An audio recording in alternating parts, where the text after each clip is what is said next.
Tazama juu ya milima iko miguu yake aletaye habari njema, we atangazaye amani yake aletaye habari njema, we atangazaye amani. Chers amis congolais, chers peuples congolais, ne lâchez absolument rien. Ne lâchez absolument rien. Vous avez déterminé vos ennemis. Vous les avez déterminés et il faut ne rien lâcher. Ne lâchez absolument rien. Voilà, c'est comme ça qu'on règle les problèmes. Si la MINUSCO saute au niveau du Congo et la MINUSMA saute au niveau du Mali, si on fait sortir les puissances exogènes qui envoient leurs troupes dans nos pays, nous aurons au moins une moitié du problème réglé. Vous voyez ce que je veux dire? Nous aurons une moitié du problème réglé. Nous ne pouvons pas être riches et pauvres.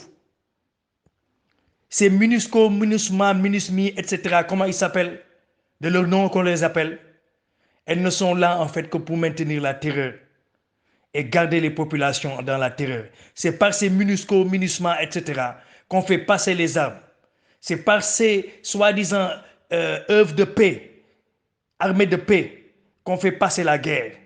Parce qu'elles n'ont presque jamais rien réglé, à part en Yougoslavie, où elles ont été et le conflit est fini. Mais parce que c'est sur une terre européenne. Mais sur toutes les autres terres, bien sûr, ce sont ces mêmes pays européens et ces mêmes pays de l'OTAN qui continuent à semer le chaos par des MINUSMA, MINUSCO interposés. Ces mêmes pays européens ou bien de l'OTAN, ces mêmes pays occidentaux, la France en première, l'Amérique en deuxième, l'Angleterre, l'Allemagne même qui se cache derrière tout le monde, mais qui fait ces choses aussi. Tous ces pays-là ne sont que des pays profitards qui font profiter leur société, permettent à leur société de venir piller gratuitement les ressources, avoir un niveau de vie très élevé, à un coût moins cher, parce qu'ils pillent les autres pays. Le Congo extrêmement riche, mais extrêmement pauvre. Le Mali extrêmement riche, mais appauvri. Etc., etc. Nos pays sont extrêmement riches. L'Afrique est un continent le plus riche au monde. Nous possédons presque entre 40, 50 jusqu'à 60% des richesses de ce monde. Et nous sommes pauvres. C'est une catastrophe. Vous savez que même si on était bête, on ne peut pas être pauvre.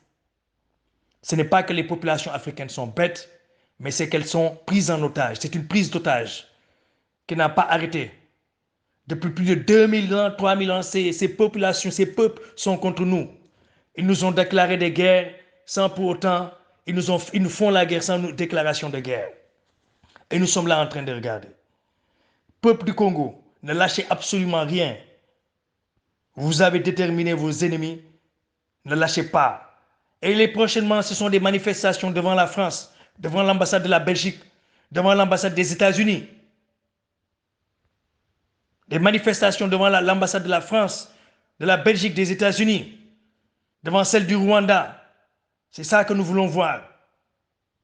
D'accord? Devant celle de l'Ouganda. Oui, parce qu'il faut s'attaquer directement aux ennemis. Parce que ne pensez pas que les élites vont vous aider. Les élites ne vont pas vous aider. Les élites congolaises ne sont là que dans une diplomatie nullard, une diplomatie idiote. Donc c'est à vous de prendre en charge votre destin. Personne ne le fera à votre place. Aussi longtemps que vous dormirez dans les maquis, vous passerez votre temps dans ce qu'on appelle, je ne veux pas dire le nom puisqu'on interdit ça de dire ça dans le groupe, mais il y a deux bulles avilissantes qu'on a poussées au niveau des peuples noirs pour les permettre d'être idiots. C'est la bulle du loisir et l'autre bulle dont je ne veux pas parler puisqu'on n'en parle pas dans nos groupes. D'accord? Mais tout le monde sait de quoi je parle. D'accord? Donc sortons de cette bulle. Nous avons des problèmes existentiels à régler. Nous sommes là en train d'attendre de mourir, d'avoir un paradis qu'on nous a promis, et donc qui est hypothétique. Ce que nous avons sur cette terre, c'est notre vie que nous devons défendre. Ce sont nos enfants, ces générations à venir. Nous ne pouvons pas vivre au jour le jour, espérant des lendemains meilleurs et pensant que quelqu'un d'autre va quitter autre part pour venir régler nos problèmes à notre place. Ça ne marche pas comme ça. Ça n'a jamais marché comme ça et ça ne marchera pas comme ça. Que chacun d'entre nous, Congolais, Sénégalais, Maliens, Guinéens Ivoiriens, Tchadiens, Camerounais, etc., Gabonais, que chacun d'entre nous prenne ses responsabilités dans sa vie privée comme dans sa vie communautaire. Nous ne pouvons pas penser avoir un égoïsme de ventre et penser à notre petite vie et ne pas sacrifier le plus petit élément pour la vie communautaire. Nous devons aussi participer à l'avancement de notre communauté, de notre Afrique. Cette Afrique, elle est pour nous. Nous ne pouvons pas être riches et pauvres. Même si nous étions idiots, nous ne pouvons pas être pauvres. C'est que nous sommes pris en otage par un système. Et ce système, il a un nom. C'est plusieurs mécanismes qu'ils ont mis en place, qu'on appelle la MINUSCO, les organes de la paix, etc., l'ONU, et tous ces organes de la soi-disant paix, mais qui ne fait que la guerre, et qui permet de piller certains pays. Parmi ces organismes, nous avons certains organismes guerriers comme l'OTAN, qui coachent l'Union européenne, qui coachent la France. Donc tout ça, nous devons sortir tout ça de nos pays. Sinon, nous ne serons jamais libres. Et nous devons aussi manifester contre l'OUA, l'Union africaine, un organisme totalement incapable de faire quoi que ce soit pour les populations africaines. Toujours là en train de mendier. Comment est-ce que vous pouvez créer une Union africaine qui va mendier de l'argent auprès de l'Union européenne? Vous créez une union pour l'Afrique et vous allez mendier auprès de des gens qui vous ont esclavagisé, génocidé pendant des siècles. Vous pensez qu'ils vont vous aider? Comment est-ce qu'une Union africaine va être cofinancée par l'Union européenne? Quelle décision vous voulez que les présidents, que cette Union africaine prenne pour nous, les peuples? Vous ne voyez pas qu'on nous a pris en otage? C'est cette Union africaine qui nous a pris en otage. Parce qu'elle est incapable non seulement de régler nos problèmes, mais elle passe son temps à nous entremettre et à freiner la marche des pays africains. Pourquoi? Parce que les présidents qui occupent cette Union africaine sont des incapables mis à la tête de nos États pour nous trucider. C'est tout un système que nous voulons faire tomber. Il ne s'agit pas de qui, il s'agit de quoi? Il s'agit de quoi? Qu'est-ce que nous devons faire tomber? Voilà, c'est de ça que je parle. Et si nous voulons faire tomber quelque chose, nous sommes obligés d'aller devant ces ambassades et manifester. Et casser. Nous devons casser les intérêts de ceux qui nous tiennent en otage. Ces petits présidents qu'on appelle présidents africains ne sont que des marionnettes incapables. Les plus lâches d'entre nous, les plus traîtres d'entre nous ont été mis à la tête de nos États et nous pensons que nous sommes dirigés. Et c'est ça cette Afrique. Nous en avons marre. Cette jeunesse en a marre. Et dorénavant, elle va prendre ses responsabilités et elle va saccager sur son passage toute entité se mettant devant d'elle. L'Afrique doit reprendre sa place qu'elle a toujours eue et qu'elle aurait dû mériter depuis le début. Nous avons donné la connaissance à ce monde. Nous avons donné la spiritualité à ce monde. Nous avons donné la culture à ce monde. Nous avons donné tout ce qui est possible et toutes les bases pour ce monde, que ce monde puisse se construire. Et qu'est-ce qu'en a fait cette population blanche, absolument raciste, arabe, asiatique ou européen? Qu'est-ce qu'ils en ont fait? Ils ont utilisé pour le pouvoir. Ils ont pris nos connaissances et sont revenus nous trucider. Ils ont repoussé les populations africaines négroïdes vers le sud en occupant nos terres du nord qu'on appelle les pays arabes. Tous ces pays qu'on dit soi-disant arabes ne sont occupés que par des populations venant du Nord qui sont venues trucider les peuples et les chasser. Et plus jamais l'homme noir sur le trône. Nous allons récupérer ce trône et vous le verrez.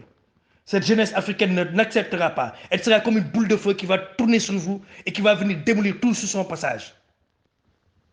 Nous n'accepterons plus qu'on vienne nous trucider sur la terre de nos pères. Des armées étrangères. Vous vous imaginez? Des armées françaises au Sénégal, au Gabon, au Mali, en Côte d'Ivoire, au Niger, au Soudan, au Tchad, etc., partout, des armées françaises. Vous pouvez être sur la terre de vos pères et être occupé, parce qu'une armée étrangère sur la terre de vos pères, c'est une occupation. Donc vous êtes des colonies. Nous sommes des colonies. Et nous devons en prendre conscience. Nous ne sommes pas encore libres.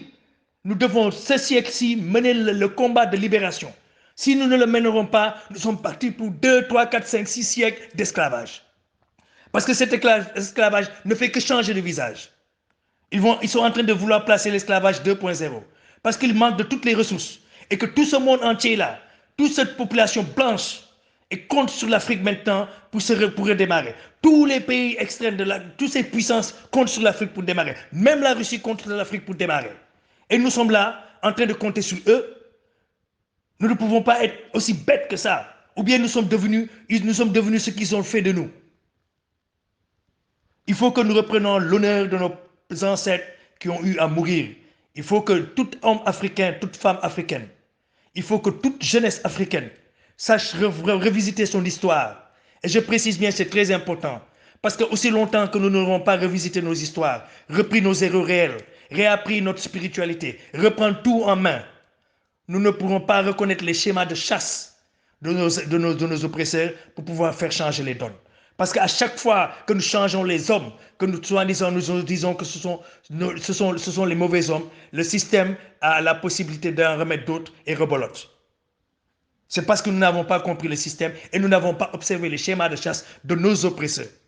Ils n'ont jamais quitté la terre de nos pères, ils sont toujours là, ils ont donné des indépendances factices et nous sommes toujours là en train de lutter pour une soi-disant indépendance que nous n'avons pas. Maintenant, c'est avoir cette indépendance ou mourir. Maintenant, à nous de décider.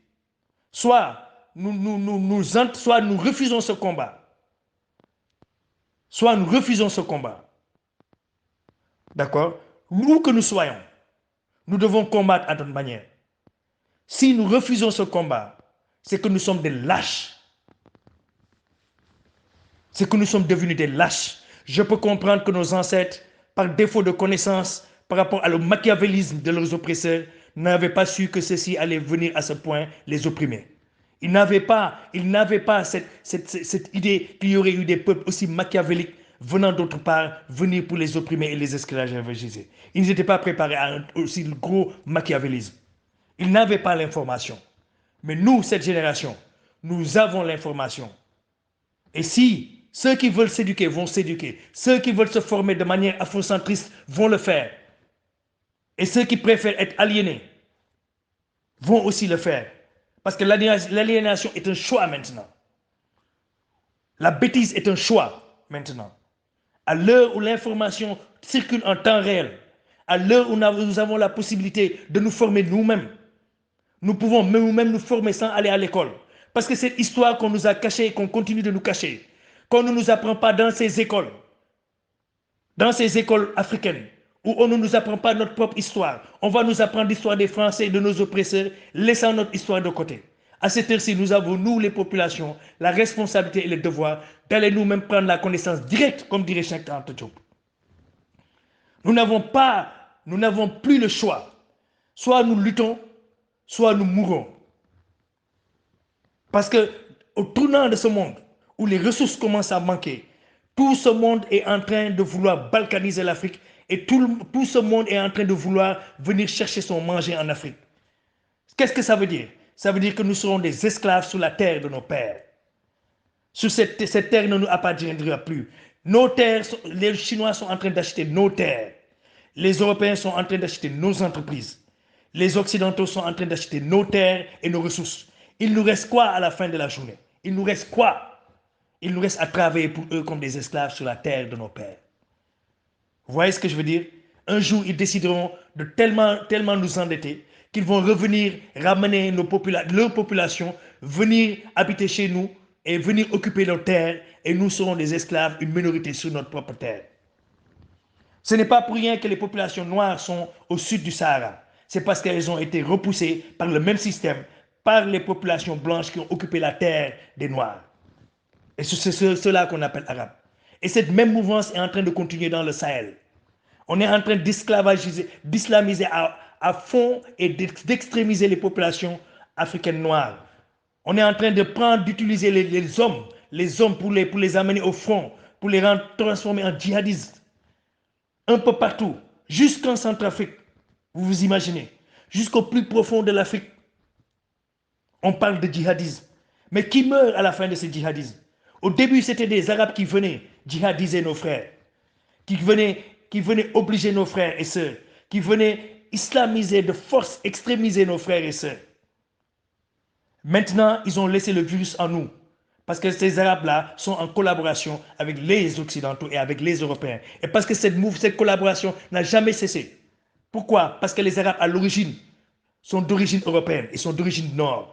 Ce sont ces populations qui ont quitté le nord pour venir piller et qui ont quitté la terre de leur père. Ils sont restés ici. Et ce mouvement n'a jamais cessé. Et maintenant qu'ils ont mis le virus en nous, maintenant c'est nos propres frères qui s'entretuent. Nous sommes en train de nous autodétruire.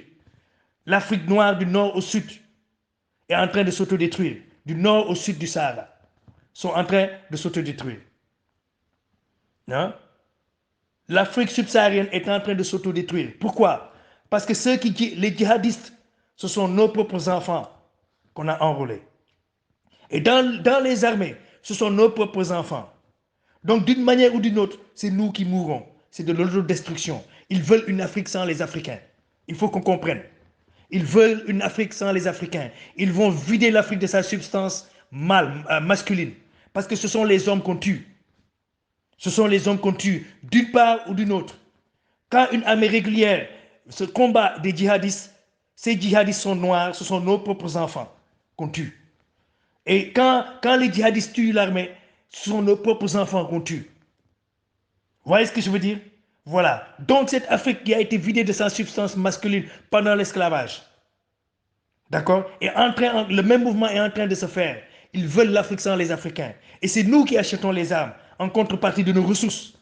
C'est nous qui perdons deux fois parce que nous donnons nos ressources presque gratuitement. Nous vidons notre continent de ses fils et de ses filles. D'accord? Et en le vidant, nous permettons aux autres de venir l'occuper. Et eux, ils nous vendent les armes qui vont nous autodétruire nous-mêmes. Et en prenant nos ressources. Donc c'est ressources contre armes. Il faut que nous comprenions le système. Et après qu'ils auront vidé l'Afrique de sa substance humaine, ils vont venir la réoccuper et reprendre les ressources. C'est ça la colonisation. C'est ça l'esclavage. C'est ça. Allez voir le film Avatar, c'est la même chose. Allez voir le film Avatar, c'est la même chose. C'est notre histoire qu'on est en train de raconter dans le film Avatar. Allez voir le film La planète des singes, c'est la même chose. C'est notre histoire qu'on est en train de raconter dans ce film La planète des singes.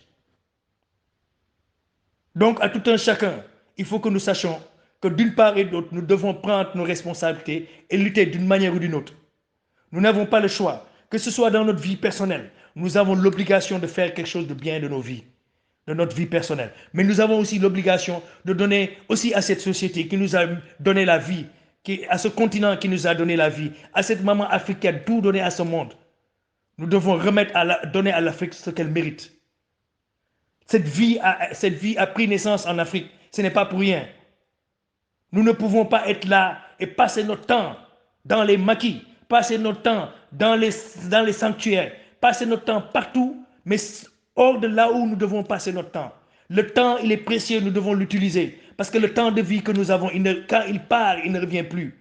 Et la vie, c'est maintenant, ce n'est pas plus tard.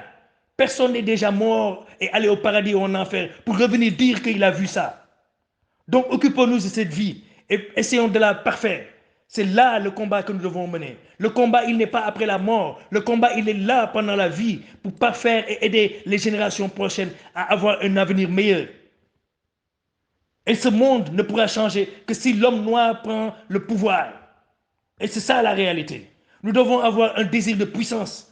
Tant que nous n'aurons pas ce désir de puissance, nous ne prendrons pas le pouvoir. Et au moment où nous prendrons le pouvoir, nous pourrons changer la direction de ce monde d'une manière meilleure et meilleure pour tout le monde. Nous sommes là en train de vouloir jouer avec tout le monde, de devoir collaborer avec tout le monde, de penser que ce monde est comme une garderie d'enfants. Non, ce n'est pas le cas. Ce monde, il a été fait pour que nous soyons les derniers de la classe. Et ce monde, c'est un monde de blancs qui a été fait pour que nous soyons les derniers de la classe. Et nous l'avons accepté tel quel au fur et à mesure. Ils ont mis en nous ce virus. Nous devons désapprendre tout ça et redevenir nous-mêmes. Au TEP.